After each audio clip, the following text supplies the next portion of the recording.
जय झूलेलाल। अॼु मां तव्हांखे ॿुधाईंदसि त नानकताई कीअं ठाहिजे, जेका असां स्पेशली थधिड़ीअ ते खाईंदा आहियूं। कीअं अटो ॻोहिजे हिन जो और कीअं क्रिस्पी और कुरकुरी नानकताई ठहे। जय झूलेलाल दोस्तों, मां मुस्कान आहूजा और तव्हांजो स्वागत आहे मुंहिंजे चैनल हुनर मुस्कान का सिंधी ते। अचो त रेसिपी शुरू कयूं था। इन में खणंदासीं असां 1 कोप खंडु। उनखे असांखे चङी तरह पीसे करे उन जो पाउडर ठाहिणो आहे। जेको बि कोप इस्तेमालु कंदासीं उहो कोप साॻियो ई रखिणो आहे हर माप में। खंड खे पीसे असां उनखे विझंदासीं हिकु बाउल में। हाणे जेतिरी असां खंड खई आहे ओतिरो असांखे खणणो आहे सचो गिहु। सचे गिह जी जॻह ते असां बटर या डालडा जो बि इस्तेमालु करे सघंदासीं। गिहु विझण खां पोइ असांखे इनखे चङी तरह मिक्स करणो आहे। उन लाइ असां विस्कर या ब्लेंडर जो इस्तेमालु कंदासीं। जे इहो काफ़ी फ्लफ़ी थी वञे, हल्को थी वञे और इहो क्वांटिटी में बि डबल थी वेंदो। धीरे धीरे ॾिसो मिक्स कंदा वेंदासीं। लॻभॻि असांखे 10 मिंटनि ताईं इनखे मिक्स करणो आहे जेसि ताईं पीक्स ठहनि। मां जीअं ॿुधायोमांव, तव्हां घी जी जॻह ते बटर या डालडा जो बि इस्तेमालु करे सघंदा आहियो। थोरो सो अञा मिक्स कंदासीं इनखे और बीटर जो बि इस्तेमालु करे सघंदा आहियूं। उन सां थोरो इहो कमु जल्दी थींदो। इहो बिल्कुलु रेडी थी चुको आहे त इनखे असां पासीरो करे रखंदासीं। हाणे हिकु ॿियो बाउल खणंदासीं, उन में विझंदासीं 2 कोप मैदा। मां साॻे ई कप जो इस्तेमालु करे रही आहियां। और 1 कोप इन में विझंदासीं असां बेसण। 2 कोप मैदो, 1 कोप बेसण, 4 चमचा इन में सूजी विझंदासीं और 2 चमचा इन में मिल्क पाउडर विझंदासीं। इन सां नानकताई ॾाढी बढ़िया ठहंदी आहे। 1/4 स्पून इन में बेकिंग सोडा विझंदासीं, ॻच चमचो और 1.5 चमचो इन में बेकिंग पाउडर यानी 1½ स्पून। और फ्लेवर ॾियण लाइ असां इन में विझंदासीं इलायची जो पाउडर 1/2 चमचे जे क़रीब। इन्हनि सभिनी शयुनि खे चङी तरह मिक्स करणो आहे। इहे सभु सुकी शयूं आहिनि। इन खां पोइ नेक्स्ट स्टेप में असां जेको बटर और खंड खे बीट करे रखियो आहे उहो विझंदासीं मिक्सचर।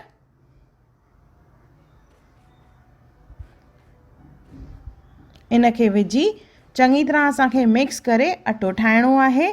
इन में पाणी या खीर जो इस्तेमालु न कंदासीं, ईअं ई असांखे इन में अटो ॻोहिणो आहे। अटो चपातीअ वांगुरु न ठहंदो इन में।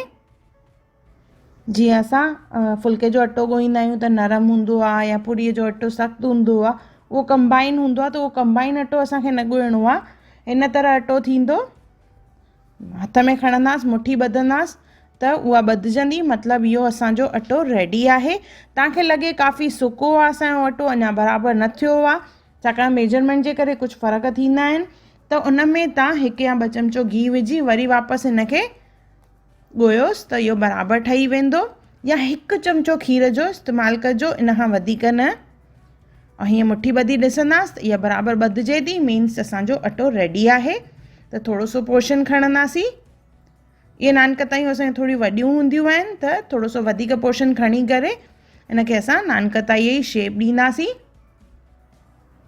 और चङी तरह क्रैक्स बंदि करणा आहिनि, छाकाणि त इहा जेॾी महिल बेक थींदी त क्रैक्स इहे वधीक खुलंदा आहिनि। त पहिरियों असां इनखे चङी तरह बंदि कंदासीं, जीअं पोइ बेक थियण खां पोइ इन में क्रैक्स वॾा वॾा न ठहनि। शेप ॾियण खां पोइ छुरीअ सां इन ते असां कट जो निशान लॻाईंदासीं।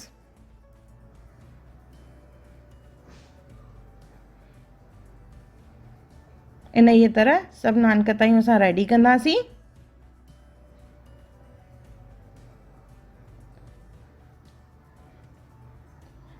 इहे क्रॉस जा निशान करण सां जेॾी महिल असां इन्हनि खे बेक कंदासीं त इहे फूलजंदियूं न, पुरीअ वांगुरु। हाणे इन जे मथां असां लॻाईंदासीं थोरो थोरो खीर। उन जे मथां लॻाईंदासीं असां बादामियूं। 2 हिसनि में बादामियूं और 2 हिसनि में काजू लॻाईंदासीं। खीर लॻाइण सां ड्राई फ्रूट उन जे मथां चङी तरह चिपकी पवंदो आहे।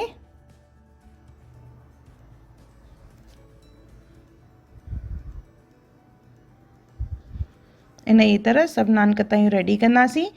इहे मां वॾियूं नान कतायूं ठाहियूं आहिनि। साॻे ई नमूने असां नंढी नान कताई बि ठाहे सघंदा आहियूं।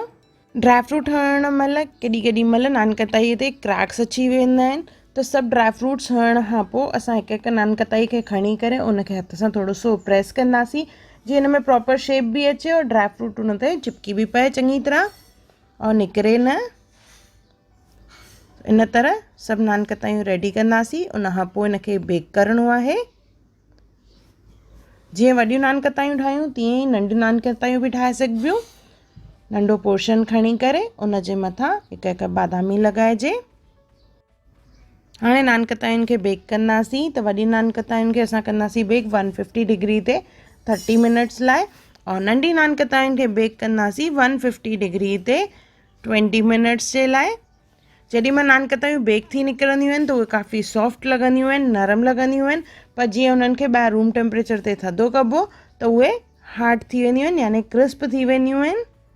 त ॾिसो मां हे थधो करण लाइ रखियूं आहिनि। इहे रेडी थी वियूं आहिनि असांजूं नान कतायूं। थधे थियण खां पोइ बिल्कुलु इहे कुरकुरियूं आहिनि। नान कतायूं ठहण खां पोइ उनखे असां थधो करे चङी तरह रैप करे एयरटाइट कंटेनर में काफ़ी टाइम ताईं रखी सघंदा आहियूं। रैप करण लाइ या त पॉलीथिन जो इस्तेमालु कयो या फ्रेश रैप जो। इहे असांजूं नान कतायूं तयारु आहिनि। हिकु दफ़ो ज़रूरु ठाहियो और मूंखे कमेंट सेक्शन में ज़रूरु ॿुधाइजो तव्हांखे मुंहिंजो वीडियो कीअं लॻो। अगरि तव्हां मुंहिंजे चैनल खे सब्सक्राइब न कयो हुजे त ज़रूरु सब्सक्राइब कजो।